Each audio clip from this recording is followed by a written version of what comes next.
Hi, spookies, and welcome to this episode of Spooky Readings. I'm wearing this lovely hood. I got caught in the rain earlier, so I have dressed it up all snuggly for this story. So tonight I am going to be reading from the Irish Ghost Tales book that I have mentioned in previous videos. And I am going to be reading a story called What Was It? And this story is written by Fitz-James O'Brien. Now, where this story is interesting, I haven't read it yet, but in the little blurb it says that this story is one of the earliest known examples of the use of invisibility in fiction. So let's see what spooky things await us in Fitz-James O'Brien's What Was It?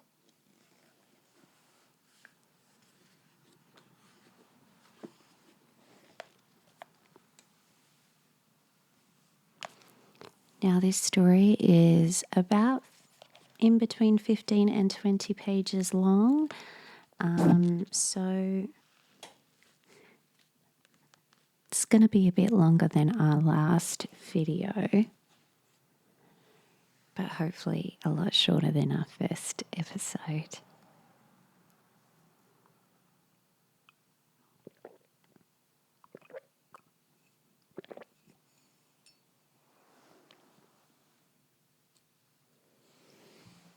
All right.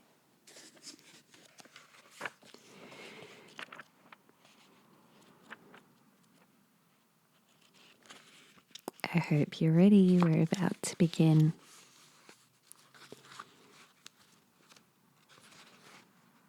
Fitz-James O'Brien, What Was It? It is, I confess, with considerable diffidence that I approach the strange narrative which I am about to relate. The events which I purpose detailing are of so extraordinary a character that I am quite prepared to meet with an unusual amount of incredulity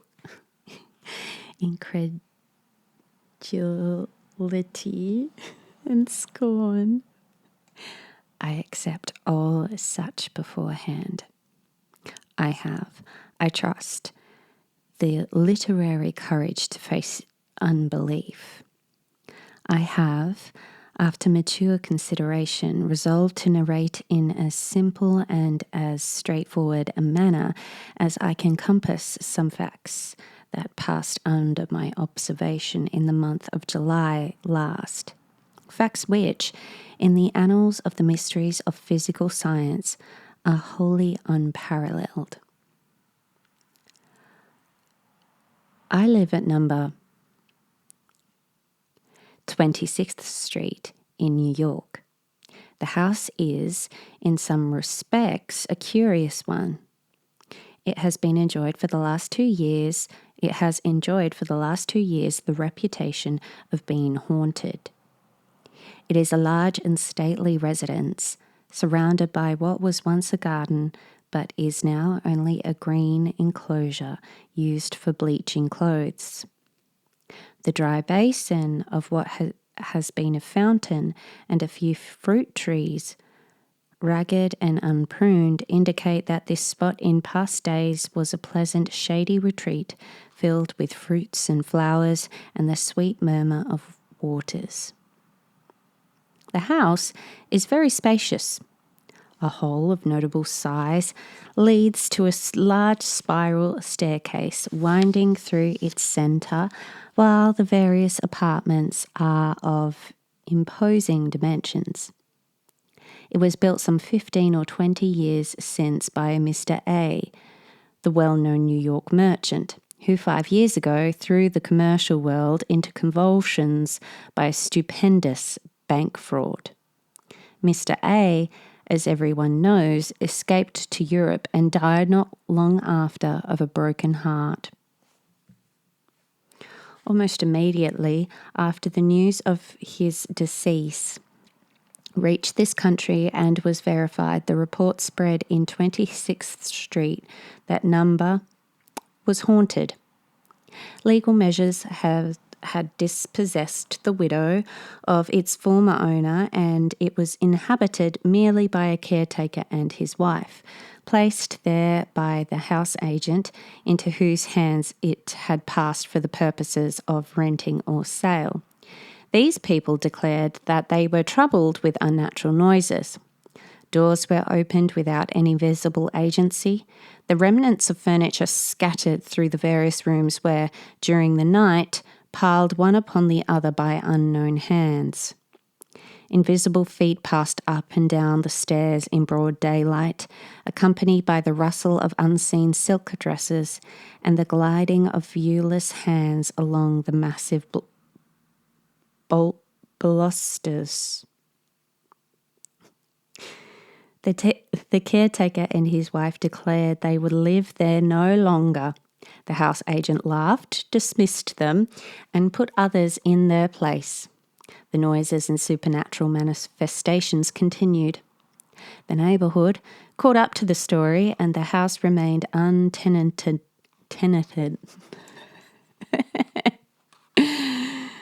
I love these people's vocabulary, but it definitely exceeds my own.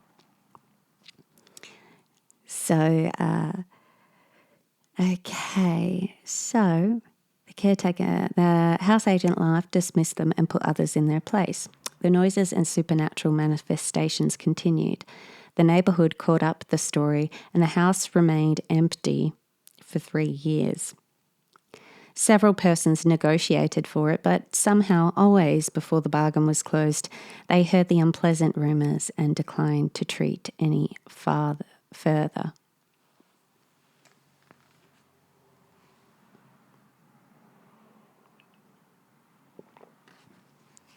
It was in this state of things that my landlady, who at the time kept a boarding house in Bleecker Street and who wished to move further uptown, conceived the bold idea of renting number 26th Street. Happening to have in her house a rather plucky and philosophical set of boarders, she laid her scheme before us, stating candidly everything she had heard respecting the ghostly qualities of the establishment to which she wished to remove us, with the exception of 2 timid persons, a sea captain and a returned Californian, who immediately gave notice that they would leave. All of Miss Moffat's guests would leave. All of Miss Moffat's guests declared that they would accompany her in her incursion into the abode of spirits. Our removal was effected in the month of May, and we were charmed with our new residence. The portion of 26th Street where our house is situated between the 7th and 8th Avenues is one of pleasantest localities. One of the pleasant... I am not doing this storyteller justice. Pleasantest. Yep. If you hear pauses and there are some words that I may skip, such as that one.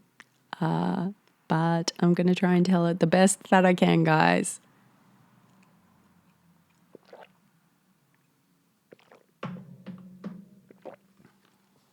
Okay. In New York, the gardens backed off the houses running down nearly to the Hudson. form in the summertime, a perfect avenue of verdure. The air is pure and invigorating, sweeping as it does straight across the river from the Weehawken Heights. And even the ragga garden which surrounded the house, although displaying on washing days rather too much clothesline, still gave us a piece of greensward to look at, and a cool retreat in the summer evenings when we smoked our cigars in the dusk and watched the fireflies flashing their dark lanterns in the long grass.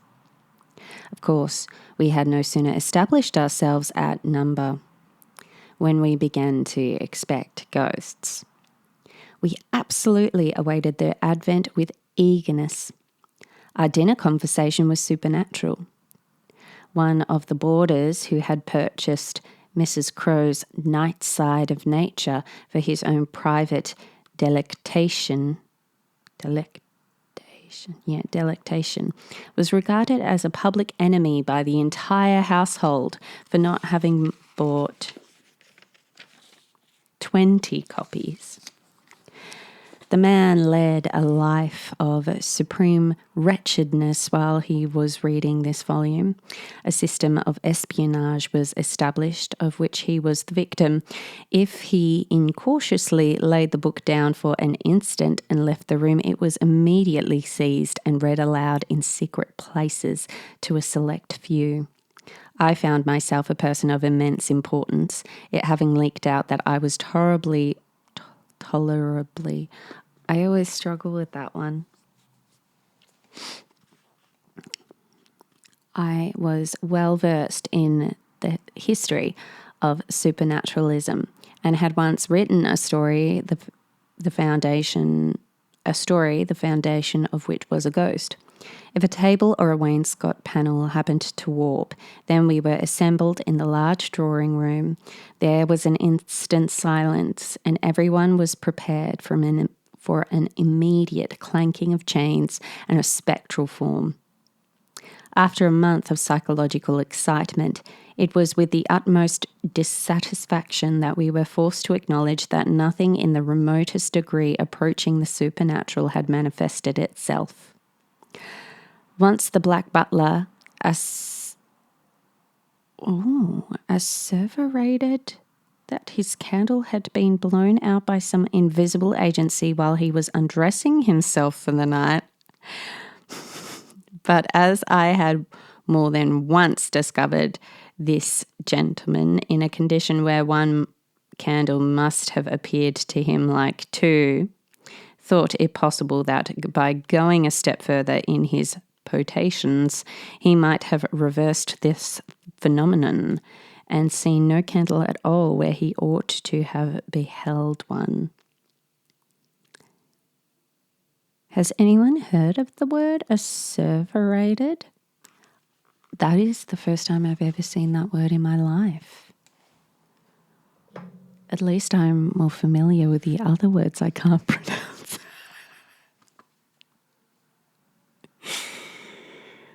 Oh, English is fun, isn't it? All right.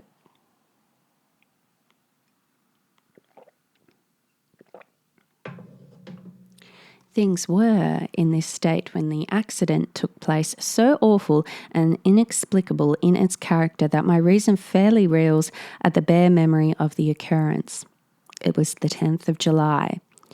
After dinner was over, I repaired with my friend Dr. Hammond to the garden to smoke my evening pipe. So, guys, I've just come off 6 months of working at Jurassic World. Dr. Hammond is the guy. Remember, he's a character from Jurassic World. That's why I'm laughing, because it's like, oh yes, the narrator is having after dinner smoke. Dr. Hammond from Jurassic Park. Okay.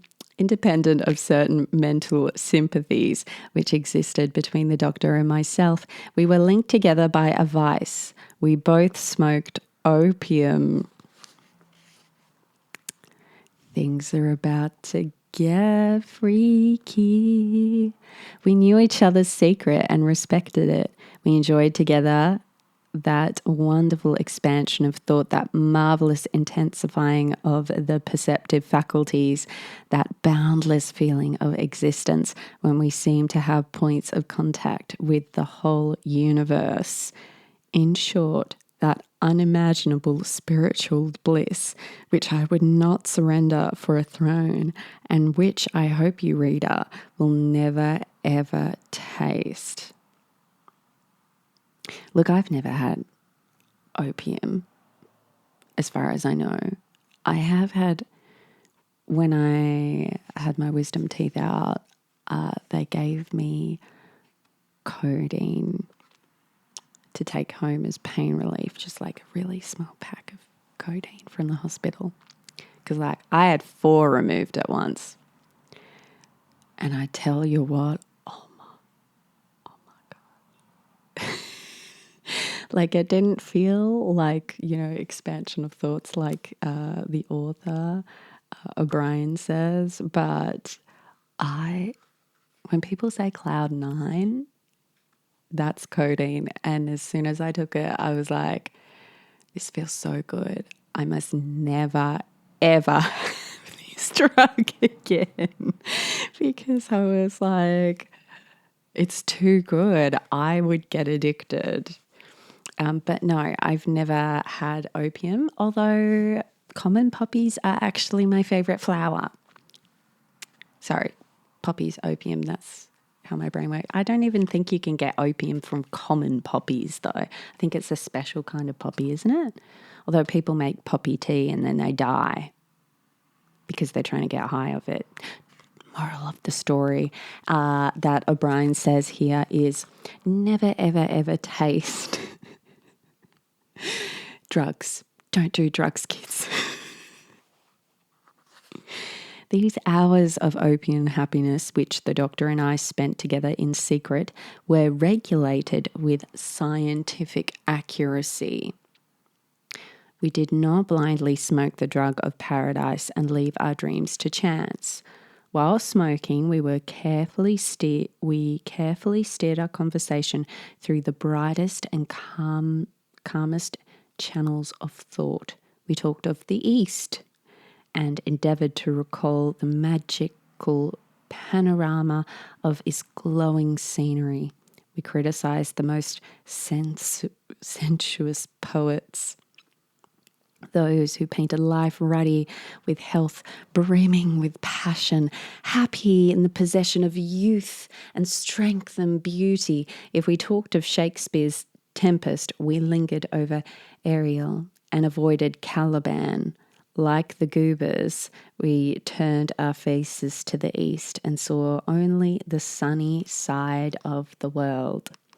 It sounds like he's like, okay, I've got to tell you about this time that I saw a ghost, guys. I was doing opium at the time, but it wasn't the opium that made me see a ghost. I wasn't hallucinating because I was high on drugs. I just happened to be on drugs and saw a ghost. All right.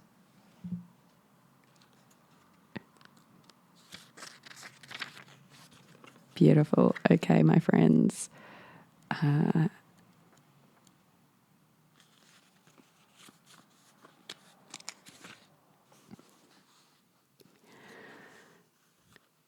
right. The skillful colouring of our train of thought produced in our subsequent visions of corresponding tone the splendours of Arabian fairyland, dyed our dreams.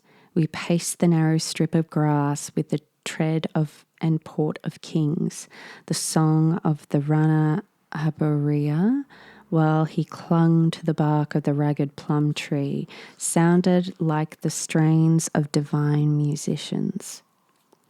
Houses, walls, and streets melted like rain clouds, and vistas of unimaginable glory stretched away before us. It was a rapturous companionship.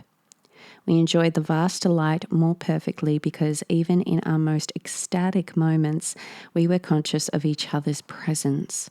Our pleasures, while individual, were still twin, vibrating and moving in musical accord. On the evening in question, the 10th of July, the doctor and I drifted into an unusually metaphysical mood. We lit our large meerschaums filled with fine Turkish tobacco, in the core of which burnt a little black nut of opium that, like the nut in a fairy tale, held within its narrow limits wonders beyond the reach of kings. We paced to and fro, conversing. A strange perversity dominated the currents of our thought. They would not flow through the sunlit channels to which we strove to divert them. For some unaccountable reason, they constantly diverged into dark and lonesome beds, where a continual gloom brooded. It was in vain that, after our old fashion, we flung ourselves on the shores of the East and talked of its gay bazaars, of the splendours of the time of Harun, of harems and golden palaces. Black afrits continually arose from the depth of our talk and expanded like the one the fisherman released from the copper vessel until they blotted everything bright from our vision. Insensibly, we yielded to the occult force that swayed us and indulged in gloomy speculation. We had talked for some time upon the proneness of the human mind to mysticism and the almost universal love of the terrible, when Hammond suddenly said to me, "What do you..." Oh, I got to do a voice. "What do you consider to be the greatest element of terror?" The question puzzled me. That many things were terrible I knew. Stumbling over a corpse in the dark, beholding, as I once did, a woman floating down a deep and rapid river with wildly lifted arms, an awful upturned face, uttering as she drifted shrieks that rent one's heart, while we spectators stood frozen at a window which overhung the river at a height of 60 feet, unable to make the slightest effort to save her, but dumbly watching her last supreme agony and her disappearance. A shattered wreck, with no life visible, encountered floating listlessly in the ocean, is a terrible object, for it suggests a huge terror, the proportions of which are veiled, but it now struck me for the first time that there must be one great and ruling embodiment of fear, a king of terrors, to which all others must succumb. What might it be? To what train of circumstances would it owe its existence? I confess, Hammond, all of my American accents definitely turn into that kind of like Midwestern cowboy. I confess, Hammond, I replied to my friend. I never considered the subject before. I'm usually so much better at accents than this. Okay, I'm going to start this character over. Just give me a second. They're in New York, aren't they? 4th floor. Going up to the 4th floor. I confess, Hammond, I replied to my friend, I have never considered the subject before. That there must be one something more terrible than any other thing. I feel I cannot attempt, however, even the most vague definition. I am Somewhat like you, he answered. I feel my capacity to experience a terror greater than anything yet conceived by the human mind, something combining in fearful and unnatural amalgamation hitherto supposed incompatible elements. The curling of the voices in the Brockburn Brown, in Brockburn, Brockton's, Brockburn Brown.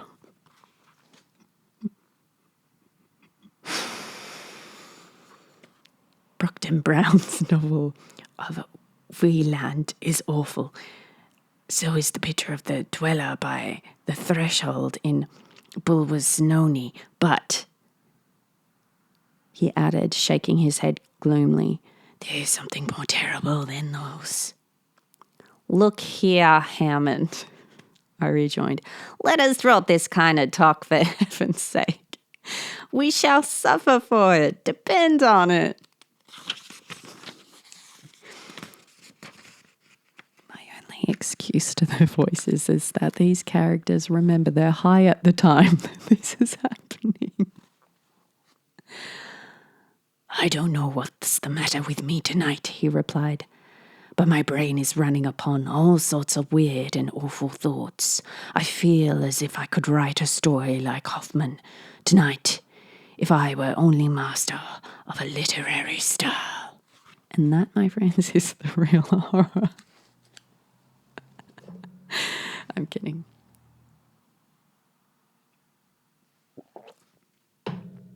Well, if we are going to be Hoffman-esque in our talk, I'm off to bed. Opium and nightmares should never be brought together. How sultry it is. Good night, Hammond. Good night, Harry Potter. No, good night, Harry. Pleasant dreams to you. To you, gloomy wretch, afrits, ghouls, and enchanters. Mwah. We parted, and each sought his respective chamber. I undressed quickly and got into bed, taking with me, according to my usual custom, a book over which I generally read myself to sleep. I opened the volume as soon as I laid my head upon the pillow and instantly flung it to the other side of the room. It was Goudon's History of Monsters, a curious French work, in which I had lately imported from Paris, but which in the state of mind I had then reached was anything but agreeable but in the state of mind that I had then reached was anything but an agreeable companion.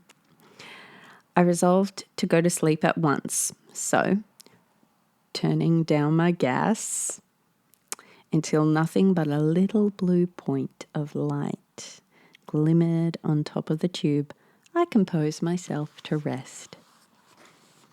The room was in total darkness. The atom of gas that still remained alight did not illuminate a distance of even 3 inches around the burner.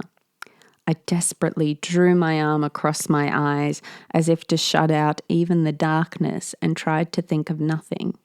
It was in vain. The confounded themes touched on by Hammond in the garden kept obtruding themselves on my brain. I battled against them. I erected ramparts of would-be blackness of intellect to keep them out, and they still crowded upon me. While I was lying still as a corpse, hoping that by a perfect physical inaction I could hasten mental repose, an awful incident occurred. A something dropped. As it seemed, from the ceiling, plumb upon my chest, and in the next instant I felt 2 bony hands encircling my throat, endeavouring to choke me. Now in Australia, if you are in bed and you feel something drop from the ceiling onto you, that's a big huntsman spider, that is. It's just a spider, mate. No, I remember recently it was about 6 months ago, I had a friend visit me and she was sharing this story about another friend of hers stayed with her at her father's place, and he's like really bushman, and this poor friend had a massive huntsman actually like fall onto her face in the night.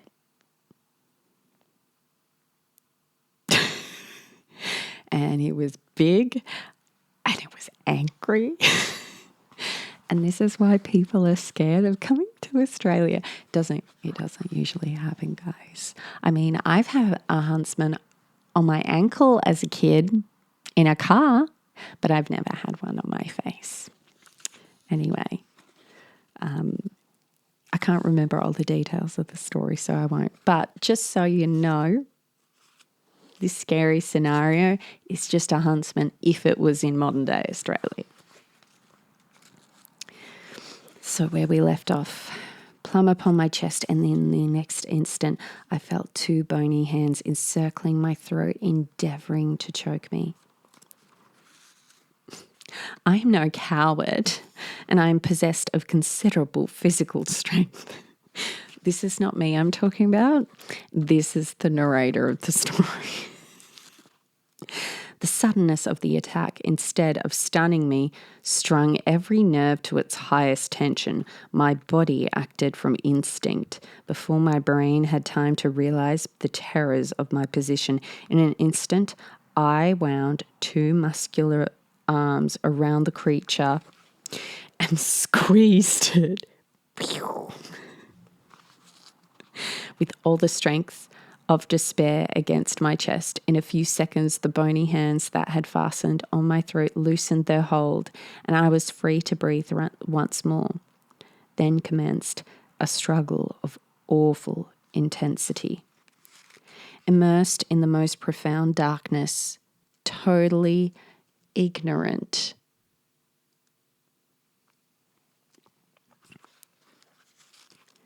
of the nature of the thing of which I was so suddenly attacked, finding my grasp slipping every moment, by reason, it seemed to me, of the entire nakedness of my assailant, bitten with sharp teeth in the shoulder, neck and chest, having every moment to protect my throat against a pair of sinewy, agile hands, which my utmost efforts could not confine. These were a combination of circumstances to combat which required all strength, skill, and courage that I possessed. At last, after a silent, deadly, exhausting struggle, I got my assailant under by a series of incredible efforts of strength. Incredible efforts of strength. Once it was pinned with my knee on what I made out to be its chest, I knew that I was victor. I rested for a moment to breathe. I heard the creature beneath me panting in the darkness, and I felt the violent throbbing of a heart. It was apparently as exhausted as I was. That was one comfort. At this moment, I remember that I usually placed under my pillow before going to bed a large yellow silk pocket handkerchief. I felt for it instantly. It was there. In a few seconds more, I had, after a fashion, pinioned the creature's arms. Now, I felt horribly secure. There was nothing more to be done but to turn up the gas and, having first seen what my midnight assailant was like, arouse the household. I will confess to being actuated by a certain pride of not giving the alarm before. I wished to make the capture alone and unaided. Never losing my hold for an instant, I slipped from the bed to the floor, dragging my captive with me. I had but a few steps to make to reach the gas burner. These I made with the greatest caution, holding the creature in a grip like a vice.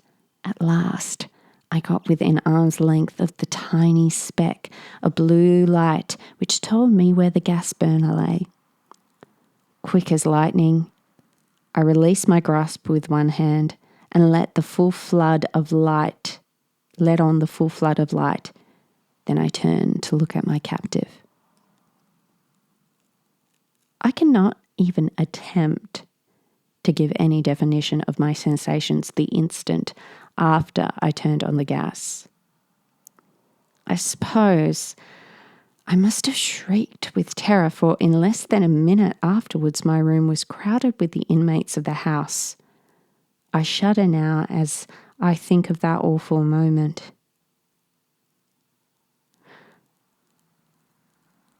I saw nothing.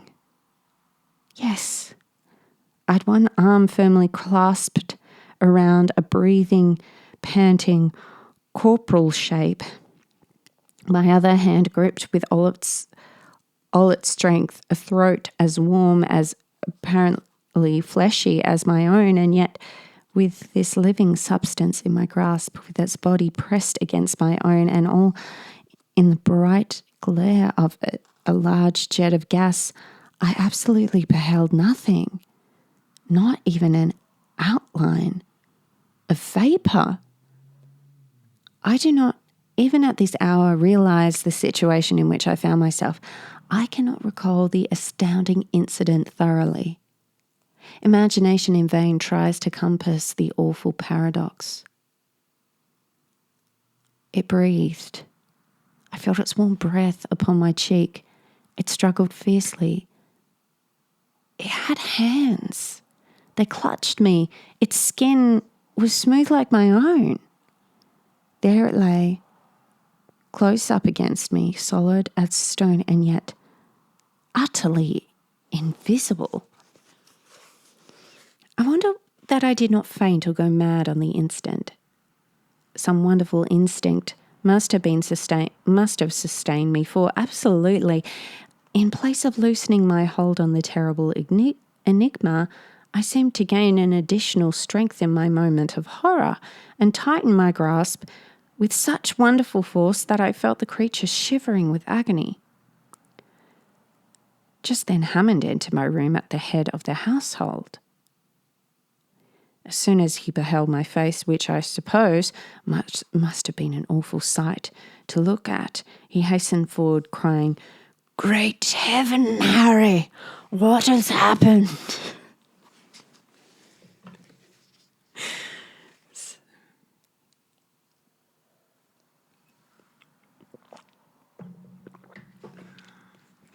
Dr. Hammond is giving definitely a Jurassic Park cross Harry Potter cross horror story vibe right now. Here's everything and more. I love him. Great heaven, Harry, what has happened? Hammond, I cried. Come here. Oh, this is awful. I've been attacked in my bed by something or other, which I have told of, but I can't see it. Hammond, doubtless struck by the unfeigned horror expressed in my countenance, made 1 or 2 steps forward with an anxious yet puzzled expression. Very audible titter burst from the remainder of my visitors. This suppressed laughter made me furious. To laugh at a human being in my position, it was the worst species of cruelty. Now, I can understand why the appearance of a man struggling violently, as it would seem, with an airy nothing and calling for assistance against a vision should have appeared ludicrous. Then, so great was my rage against the mocking crowd that I had the power Had I the power, I would have struck them dead where they stood. Hammond, I cried again despairingly. I don't want to cry too loud because it is night. It's 10:30 and I don't want to keep my neighbours up.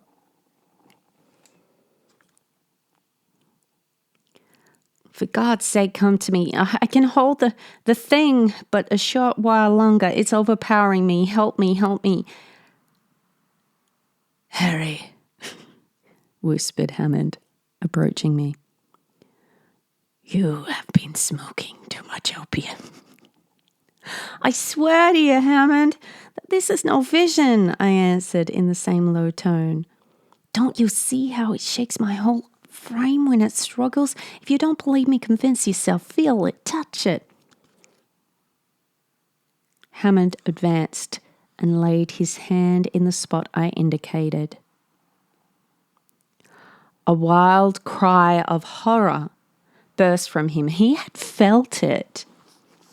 In a moment, he had discovered somewhere in my room a long piece of cord and was the next instant winding it and knotting it about the body of the unseen being that I clasped in my arms. Harry, he said in a hoarse, agitated voice, for though he preserved his presence of mind, he was deeply moved. Harry, it's all safe now. You may let go, old fellow, if you're tired. The thing, it can't move. I was utterly exhausted, and I gladly loosed my hold. Hammond stood holding the ends of the cord that bound the invisible, twisted round his hand, while before him, self-supporting as it were, he beheld a rope laced and interlaced and stretching tightly around a vacant space. I never saw a man look so thoroughly stricken with awe. Nevertheless, his face expressed all the courage and determination which I knew him to possess. His lips, although white, were set firmly, and one could perceive at a glance that, although stricken with fear, he was not daunted.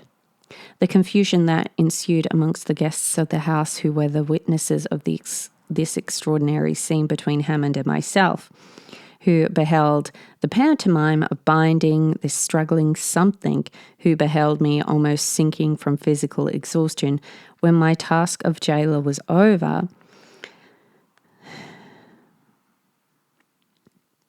the confusion and terror that took possession of the bystanders when they saw all this was beyond description. The weaker ones fled from the apartment. The few who remained clustered near the door could not be induced to approach Hammond and his charge. Still, incredulity.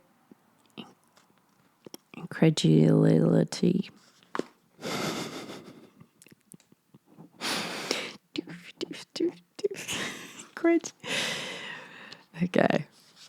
I'm getting really tired now. But we're getting there, guys.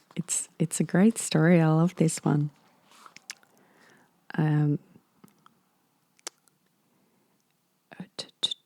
Broke out through their terror. They had not the courage to satisfy themselves, and yet they doubted.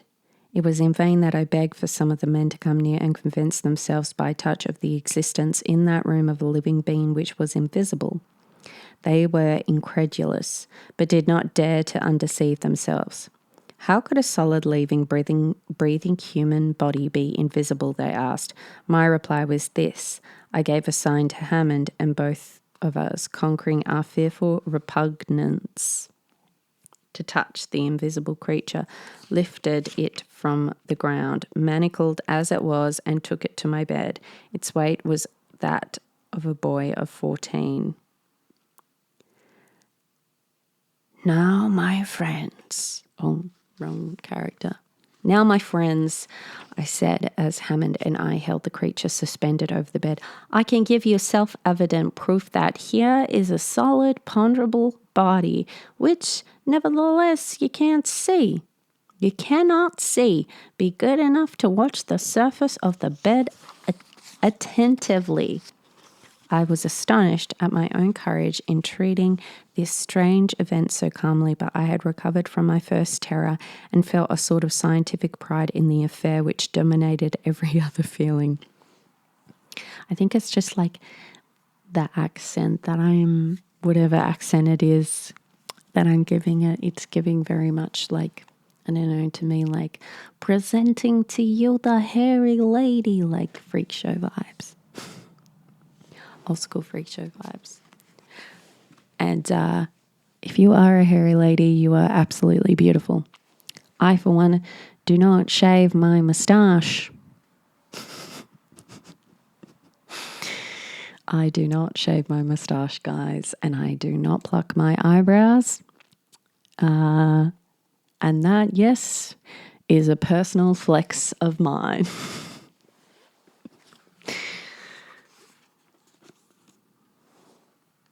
Let it grow wild and roam free.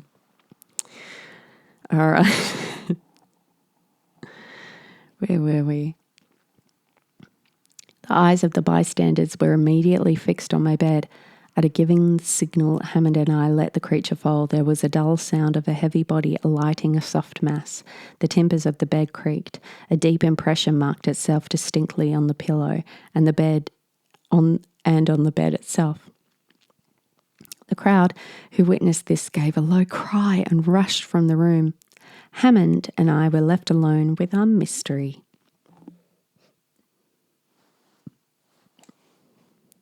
We remained silent for some time, listening to the low, irregular breathing of the creature of the bed and watching the rustle of the bedclothes as it impotently struggled to free itself from confinement. Then Hammond spoke. "Harry, this is awful." "Aye, awful." "But not unaccountable." "Not unaccountable? What do you mean? Such a thing has never occurred since the birth of the world?" "Birth of the world? I know not what to think, Hammond. God grant that I am not mad, that this is not an insane fantasy." "Let us reason a while, Harry.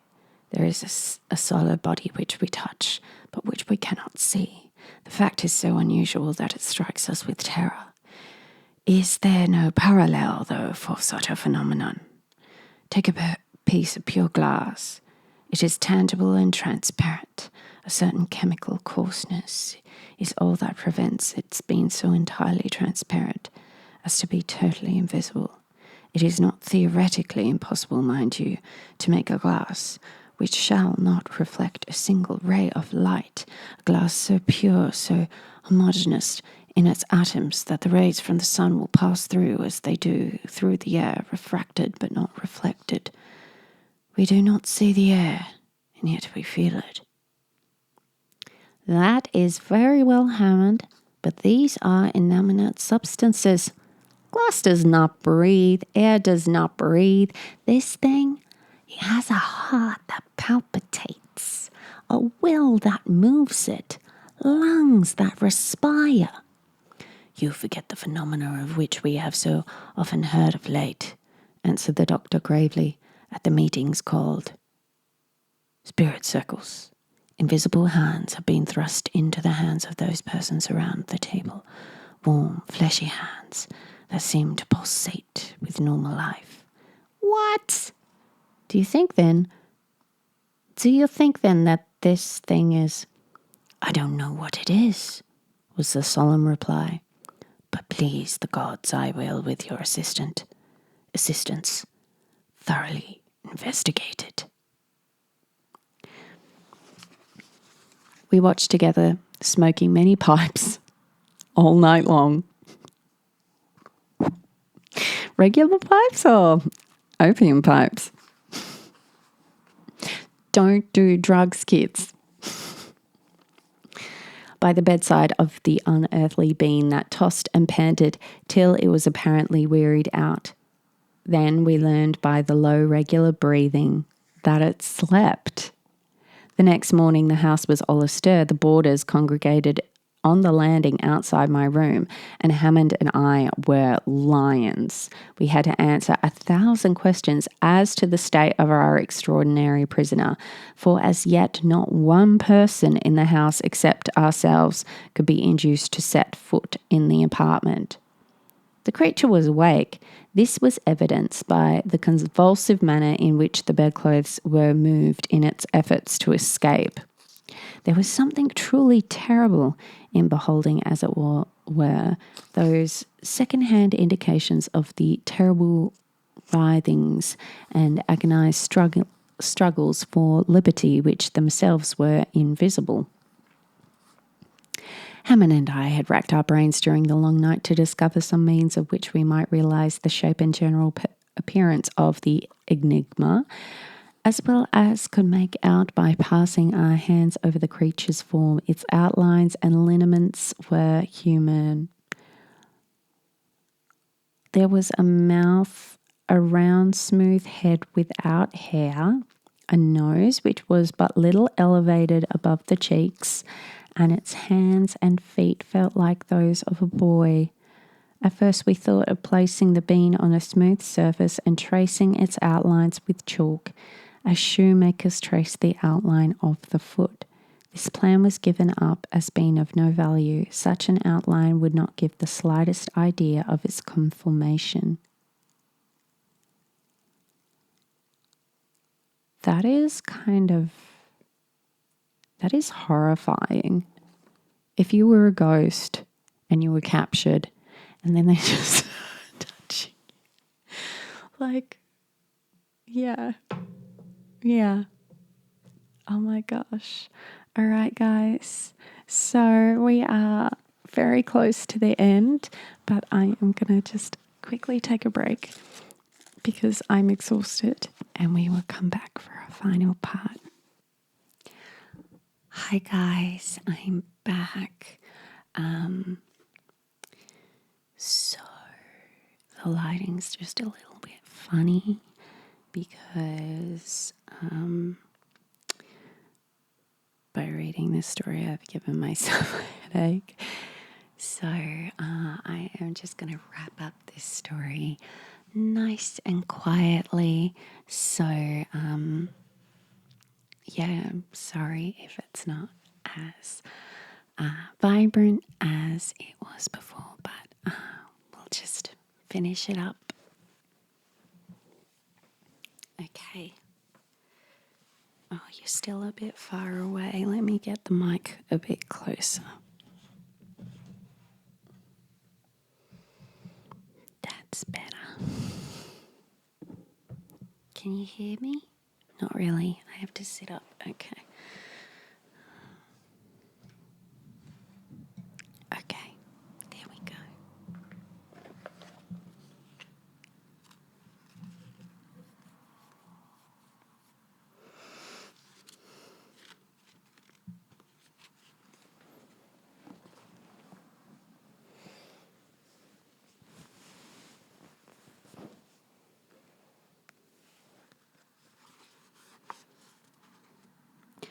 A happy thought struck me. We would take a cast of it in plaster of Paris. This would give us a solid figure and satisfy all our wishes. But how to do it? The movements of the creature would disturb the setting of the plastic covering and distort the mould. Another thought, why not give it chloroform? It had respiratory organs. That was evident by its breathing. Once it was reduced to a state of insensibility, we could do with it what we would. Dr. X was sent for, and after the worthy physician had recovered from the first shock of amazement, he proceeded to administer the chloroform. 3 minutes afterwards, we were able to remove the fetters from the creature's body, and a modeller was soon busily engaged in covering the invisible form with the moist clay. In 5 minutes more we had a mould, and before evening a roughed facsimile of the mystery. It was shaped like a man, distorted, uncouth and horrible, but still a man. It was small, not over 4 feet, and some inches in height, and its limbs revealed a muscular development that was unparalleled. Its face surpassed in hideousness anything I had ever seen. Gustave Doré or Callot or Tony Yonanot never conceived anything so horrible. There is a face in one of the latter's illustrations to Un voyage où les vues plaire. Plaire? My apologies, I do not speak French. Oh, if it's French, if Tony Yohannu, it would be Yohannu, no? Yohannu? Yohannu. Anyway, which somewhat approaches the countenance of this creature but does not equal it. It was the physiognomy. Physiognomy. That is not the pronunciation of what I should fancy a ghoul might be. It looked as if it was capable of feeding on human flesh. Having satisfied our curiosity and bound everyone in the house to secrecy, it became a question of what was to be done with our enigma. It was impossible that we should keep such a horror in our house. It was equally impossible that such an awful being should be let loose upon the world. I confess that I would have gladly voted for the creature's destruction, but who would shoulder the responsibility? Who would undertake the execution of this horrible semblance of a human being? Day after day this question was deliberated gravely. The boarders all left the house. Mrs. Moffat was in despair and threatened Hammond and myself with all sorts of legal penalties if we did not remove the horror. Our answer was, "We will go if you like, but we decline taking this creature with us. Remove it yourself if you please. It appeared on your house. On you the responsibility rests." Yes, tenant rights.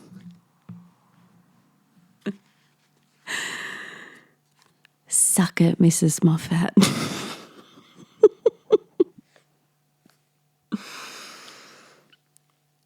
To this there was, of course, no answer. Mrs. Moffat could not obtain for love or money a person who would even approach the mystery. The most singular part of the affair was that we were entirely ignorant of what the creature habitually fed on. Everything in the way of nutriment that we could think of was placed before it, but was never touched.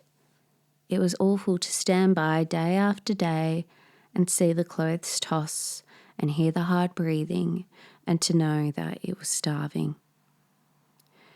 10, 12 days, a fortnight passed, and it still lived. The pulsations of the heart, however, were daily growing fainter and had now nearly ceased. It was evident that the creature was dying for want of sustenance. While this terrible life struggle was going on, I felt miserable. I could not sleep. Horrible as the creature was, it was painful to think of the pangs it was suffering. At last it died. Hammond and I found it cold and stiff one morning in the bed. The heart had ceased to beat, the lungs to inspire. We hastened to bury it in the garden. It was a strange funeral, the dropping of that viewless corpse into the damp hole.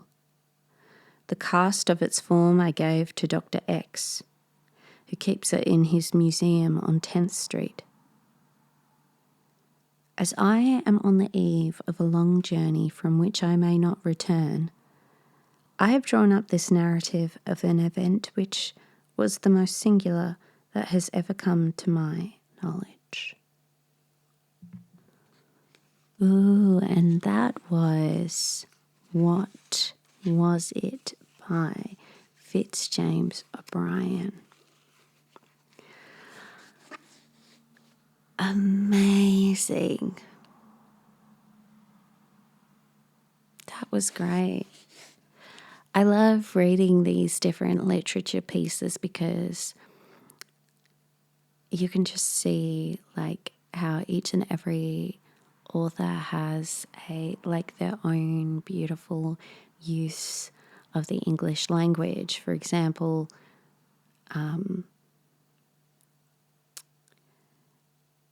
Wilde is often very floral in his language, but it's also easy to understand and to speak out. And in the last video we did The Curse by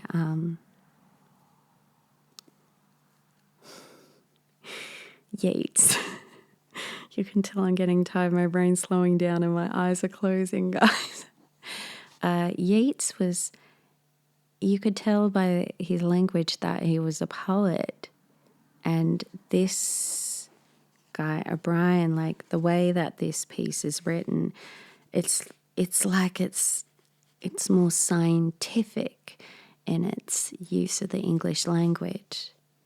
And I really, really enjoy that. But I also enjoy, I've never read a story like this where like a ghoul is caught, and rather than the ghost being a ghost, like your standard ghost, it's more like a invisible monster. Like, is it The Invisible Man? That film with not Kate Moss, Elizabeth Moss. You know, where she like dumps, like he's in his invisible suit, and I love that moment where she dumps like white paint on his head, because the way that the suit's made, it just like makes his head look like a white golf ball. I really, really loved that film when I watched it. But yeah, this gives me that kind of like vibes, but it's interesting. Yeah. So this story, it was set in New York. So apparently O'Brien, he was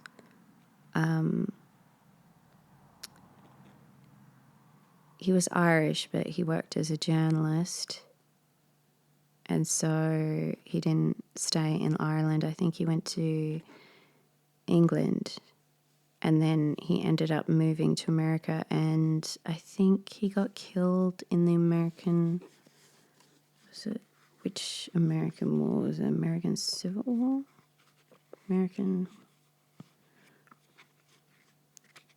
Anyway, I love the fact that the doctor in this story, his name was Dr. Hammond, like from Jurassic Park, and that the narrator was Harry, and so it was like Harry. That was funny. Anyway, I hope that you have enjoyed this lovely episode of Spooky Tales. I have no idea why, but just making this video, I am sending myself to sleep.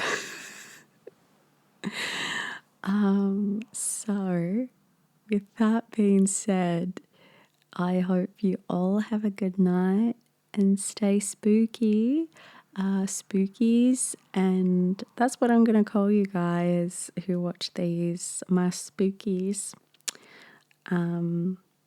Like Pookie, but spooky. Yeah. Next up on spooky readings, it will be something to do with the basement. I'm looking up the correct title. Gonna be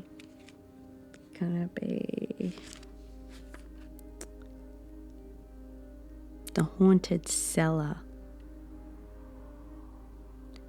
by Croker, by Thomas Crofton Croker.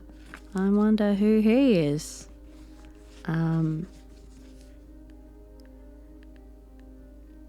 Yes. All right. Thank you. Have a wonderful time. And in the next episode, I will not have a headache and I will not be falling asleep. But there is guaranteed mispronunciation of words and cozy and spooky vibes. So please come back. Bye.